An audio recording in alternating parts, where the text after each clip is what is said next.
Olá, pessoal! Aqui é a professora Rutiele, do canal do Cálculo, e na aula de hoje nós iniciaremos a nossa saga no entendimento das equações diferenciais parciais, as nossas famosas EDPs.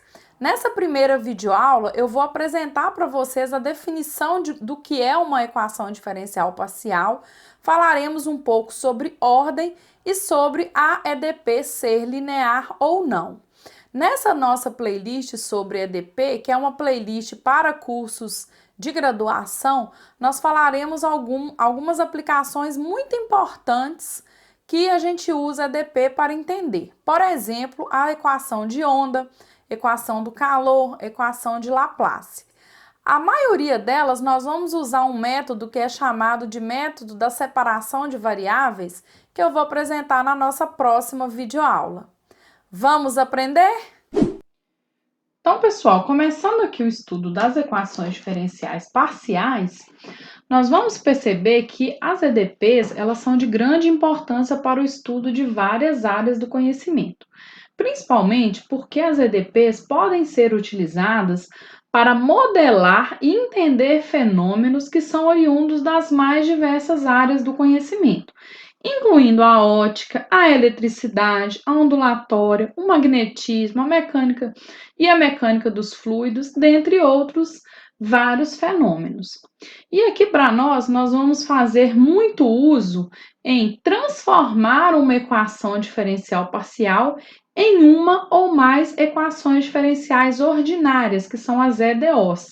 Né? As duas formas de fazer isso, os dois métodos que nós vamos usar aqui nessa playlist, o primeiro é a separação de variáveis, que vai ser útil para nós para resolver equações do calor, equações de onda, equações que são oriundas desses problemas que nós vamos focar mais aqui nessa playlist. E também vamos estudar como que faz mudanças de variáveis para a resolução de equações diferenciais parciais.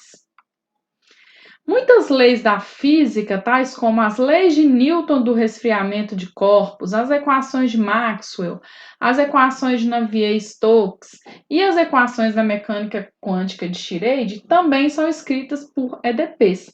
Essas EDPs elas vão relacionar o espaço, né, no caso o R3, e as suas derivadas com o tempo. Essas informações dessa aula foram retiradas do PDF que está disponível online, do professor Ulisses Sodré. Então, relembrando aqui, eu peguei esse trechinho aqui desse PDF. O que é uma EDO? Só para a gente lembrar que uma EDO ela é uma função, né, que relaciona a função y e suas derivadas até a ordem n e a variável independente que é o x. Então, eu pego uma função y, que é uma função que depende de x, então y é a variável dependente porque ela depende de x. Então, uma função que relaciona y, a sua variável independente e as suas derivadas igual a zero, a gente pode escrever todas as EDOs nesse formato, que é a forma de visualizar uma EDO, que é a equação diferencial ordinária. Por que eu coloquei isso? Porque lembrando que a função y das EDO só depende de x. E aí nós vamos ver que uma EDP ela pode ser definida de forma bem parecida.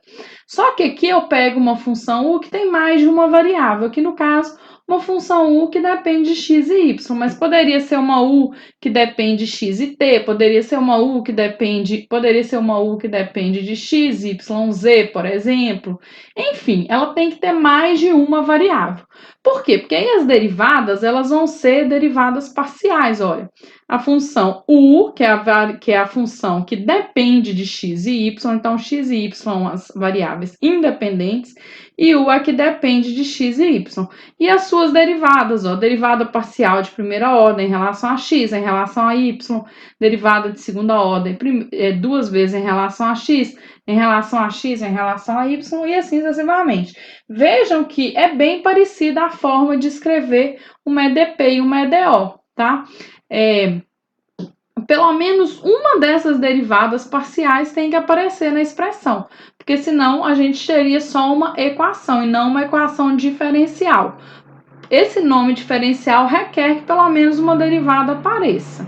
Então, observe que escrever uma EDP é muito parecido com escrever uma EDO. A única diferença é que a gente usa linha, duas linhas, para se referir, porque aqui só tem jeito de derivar em relação à variável x. Aqui eu tenho como derivar em relação às várias variáveis que aparecem aqui na nossa EDP, tá? E aí eu coloquei aqui alguns exemplos de EDPs. Olha, equação do calor em uma barra, lembrando que aqui a função U, que é a dependente, ela depende de x e de t. Equação do calor em uma superfície fina, equação da onda, que é em uma corda, que também a U depende de x e t, equação da onda em uma superfície fina, equação de Laplace de duas dimensões, equação de Laplace de três dimensões, equação de Laplace também é conhecida como equação do potencial. Coloquei aqui dois outros exemplos aqui, uma equação que só envolve a derivada da U em relação a x, lembrando que aqui é uma função U que depende de x e y. Essas todas aqui é U que depende de x e t, ou U que depende de x, y, t, no caso das que são de três dimensões. Essa daqui, por exemplo, é uma U que depende de x, y, z. E coloquei uma outra EDP aqui, bem assim, diferentona, que depois nós vamos voltar nela aqui para ver quando eu estiver falando de ordem, etc. Que é o que eu vou falar agora. Então, o que é a ordem e o que é o grau de uma EDP? A ordem de uma equação diferencial parcial é a ordem da mais alta derivada que aparece na equação. E o grau é o expoente da derivada mais alta quando a equação está escrita em uma forma semelhante a uma função polinomial, em que as potências fazem o papel das derivadas da ordem respectiva. Então, vamos ver essa EDO aqui, essa EDP que eu coloquei aqui. Primeiro que ela é de primeira ordem, porque só aparece o x, que é a derivada primeira da U em relação a x. Lembrando que a U é uma função que depende de x e t. E aqui, gente, olha, a x, que é variável independente, t não tem problema nenhum. Então, essa daqui é uma EDP de ordem 1 e de grau 1, porque o expoente aqui da derivada que aparece é o expoente 1, tá? Vamos ver o próximo exemplo. Já esse exemplo aqui, ela tem ordem 2, porque a derivada maior que aparece é o xx, que é a derivada segunda. Só que a ordem, eu tenho esse expoente 3 aqui na derivada primeira. Então, a ordem fica 2 e o grau fica 3. Tá? O grau é 3, porque aparece esse expoente aqui nessa derivada, e a ordem é a derivada maior que aparece. Olha essa EDP aqui, olha. A ordem dela é 3, que aparece a derivada de x duas vezes depois em relação a t, e o grau também é 3, olha, porque eu tenho a função u, que é a variável que depende de x e t, elevado ao cubo, tá? Vamos voltar aqui para a gente ver, olha, essa daqui é uma EDO de ordem 2, porque aparece aqui, ó, xx, e ordem 1, porque as derivadas, a função u e suas derivadas só está elevada a 1. Então, essa daqui é ordem 2 e grau 1, ordem 2 e grau 1, ordem 2 e grau 1, ordem 2 e grau 1, ordem 2 e grau 1, ordem 2 e grau 1. Já essa daqui é ordem 1, porque só aparece a derivada primeira. E o grau também é 1, porque a U e suas derivadas só está elevado a 1. Essa daqui, gente, ó, qual que é a maior derivada que aparece? Ordem 3. E qual que é o grau? Grau 2, porque tem uma U aqui elevada ao quadrado, então é grau 2. Então, essa daqui é ordem 3 e grau 2. Ah, professora, mas aqui eu já poderia falar que o grau é 2, que é como se tivesse a U vezes ela própria também. Aqui também já nos dá um grau 2 aqui. Mas aqui já fica claro que é o grau 2. Então, falar do que é ordem, o que é grau, nós vamos falar o que é linearidade. Então, aqui na EDP, a gente tem uma definição de quase linear e depois de linear. Uma EDP nas variáveis independentes x e y, ou seja, que é uma função u que depende de x e y, ela é dita quase linear de segunda ordem quando isso daqui acontece. Ela pode ser escrita nesse formato. Aqui vai aparecer uma função que depende só das variáveis independentes, aqui também. Aqui também. Então, repare que as derivadas segundas só podem vir acompanhadas por coeficientes que não envolva a variável dependente. Somente as independentes pode aparecer como coeficiente das derivadas segundas. Repare que as outras derivadas e a função u pode acontecer qualquer coisa, tá? Então, lembrando aqui que para essa EDP ser de ordem 2, um desses três coeficientes aqui tem que ser diferente de zero. Então, os coeficientes A, B ou C, um deles pelo menos é não nulo para EDP ser de ordem 2. Então, isso aqui que é o formato quase linear. Então, repetindo, a gente olha as de ordem 2, acompanhada das derivadas de ordem 2. Só pode vir coisas que envolvam as variáveis independentes. E o resto pode acontecer qualquer coisa. Nas derivadas primeiras e na função eu posso ter qualquer coisa. Pode ter E elevado a U, Ln de Ux, etc. Já a EDP linear, observe o formato que ela tem que aparecer. Todos os coeficientes de U e suas derivadas têm que ser coeficientes que só dependam de x e y, não pode depender de U, tá?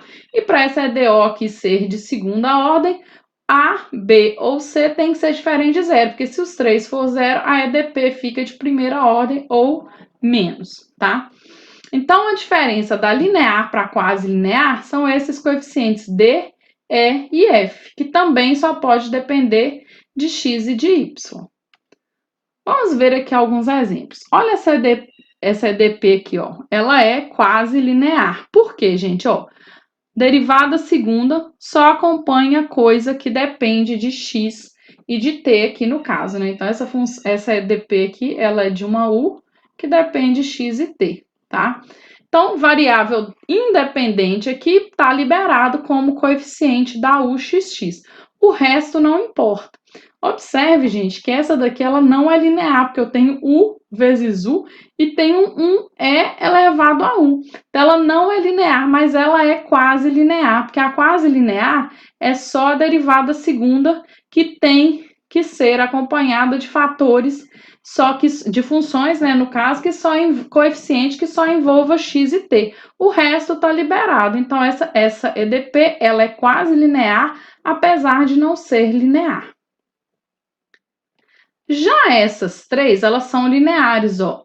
As derivadas segundas, e a derivada primeira só está acompanhando de coeficiente aqui constante. Então, tá ótimo, essa daqui ela é linear.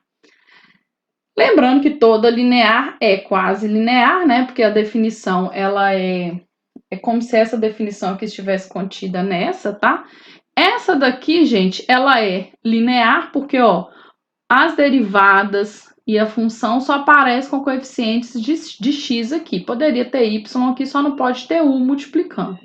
Essa daqui também é linear, porque aqui só aparece coisa de x, né? Tá ótimo, essa daqui é linear. Coloquei aqui alguns exemplos de não linear. Essa daqui não é linear. Repare, gente, que essa daqui não é linear e nem quase linear. Porque olha só, a derivada segunda tem um u aqui multiplicando. Não poderia isso acontecer, que teria que ser coisa que depende só de x e y, não ter u aqui. Então, essa letra A, que ela não é linear e nem quase linear. Já essa letra B aqui, ela é quase linear, porque aqui só tem x nas derivadas segunda e y, só que ela é uma quase linear que não é linear, porque aqui aparece um u ao quadrado. Então, repare que ela é quase linear, apesar de também não ser linear, tá? Essa daqui, gente, ó, ela é uma EDO quase linear, porque a derivada segunda só tem um aqui, mas ela não é linear, porque aqui eu tenho um produto de u com o x. Então, essa daqui também é quase linear e não é linear. Essa daqui é uma EDO, é uma EDP, desculpa, que não é linear, tá? Porque aqui eu tenho um u sobre u. Apesar dela ser uma quase linear, porque ela é de ordem 1, o que aparece aqui é só o 1 aqui multiplicando. Então, essa daqui também não é linear, porque tem um 1 sobre a variável dependente aqui, que torna ela não linear. As EDPs mais importantes que nós vamos trabalhar aqui nessa playlist são as EDPs lineares de segunda ordem. Elas representam a equação do calor, da onda e de Laplace, que nós vamos ter aqui videoaulas próprias para cada uma dessas. Agora, gente, vamos falar da homogeneidade. Uma EDP de segunda ordem é dita não homogênea se ela pode ser escrita desse formato, com esse G aqui diferente de zero. Então, repara que o G seria o termo independente de U, não tem U nem as suas derivadas. Se esse G for zero, se o G for zero, ou seja, o G que sendo zero, a nossa EDP só vai ter o quê? Coisas que envolvem U e suas derivadas. Se isso acontece, nós vamos dizer que a EDP é homogênea. Então, esse G aqui, que é o termo independente de U e de suas derivadas, é o que dita se a EDP é homogênea ou não. Se esse G for diferente de zero, ela é não homogênea. Se esse G aqui for zero, ela é homogênea. E o que é uma solução de uma EDP? É uma função, aqui no caso eu peguei uma função que depende de x e y, ela satisfaz a nossa EDP e ela é duas vezes continuamente diferenciável, que a gente chama de C2, né? Classe C2 no subconjunto do R2, tá? Então, essa EDP que eu coloquei aqui para vocês, ela é uma EDP de segunda ordem, né? Que é a que a gente mais vai trabalhar aqui, é de segunda ordem. E como eu vou ter que derivar o xy, o y, o xx, eu estou derivando duas vezes. Por isso que ela tem que ser derivável duas vezes. E além dela ser derivável, ela tem que ser continuamente derivável, tá? Para ser solução da EDP. A solução geral e as soluções particulares de uma EDP. A solução geral de uma EDP sobre um conjunto subconjunto do R2 é a solução que engloba todas as soluções válidas. É a mesma coisa lá da EDO, gente, a solução geral e as soluções particulares dos PVIs. Aqui nós vamos ter a mesma ideia. Então, a gente vai ter a solução geral, que vai englobar todas as soluções válidas, e a solução particular, que é uma função específica que vai satisfazer a EDP dada sobre uma condição particular. Nós vamos ver como que chama essas condições particulares aqui no estudo das EDPs. Então, relembrando, se a EDO de ordem 2 é linear e homogênea, né, que a gente estudou lá nas EDOs, então essa daqui é linear e homogênea de ordem 2. A solução dela vai depender de duas constantes arbitrárias. Nós vimos lá no estudo das EDOs que se fosse uma EDO de ordem 3 linear, teria três constantes arbitrárias em sua solução geral.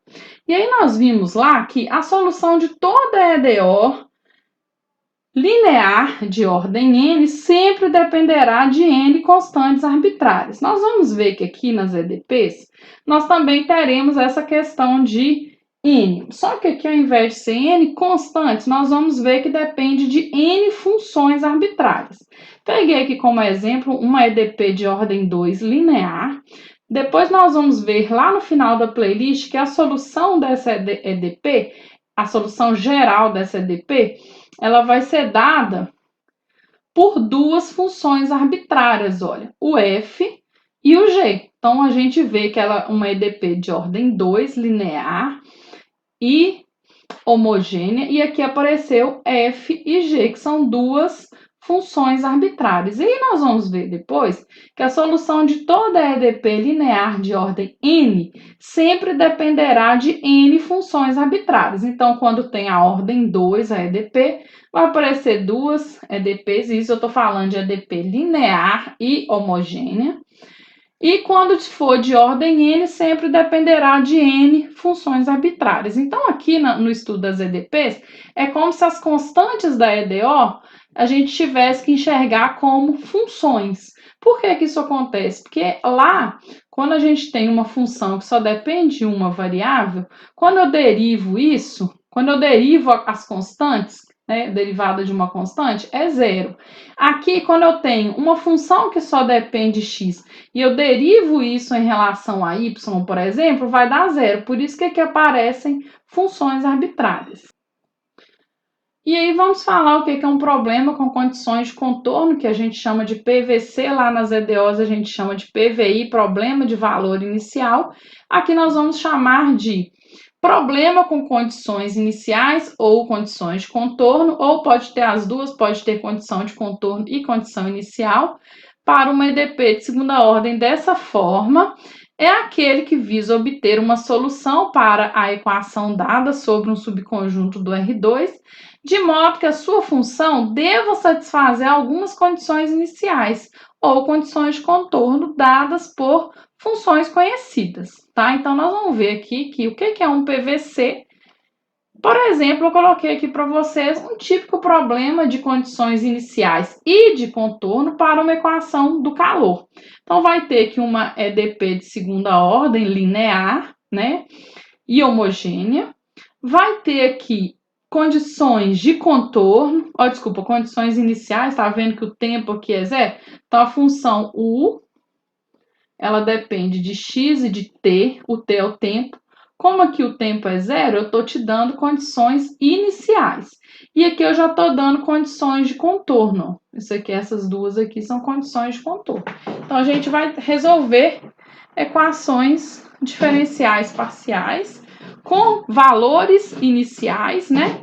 E com valores de contorno desse tipo aqui nas próximas videoaulas. Na verdade, já nas próximas duas videoaulas aí nós vamos tratar de problemas de calor. Espero que vocês tenham gostado e a gente se vê na próxima videoaula. E aí, gostou da aula? Se gostou, compartilhe esse vídeo no seu grupo de estudos do WhatsApp ou do Telegram e deixe um comentário aqui para mim. Até a próxima. Tchau!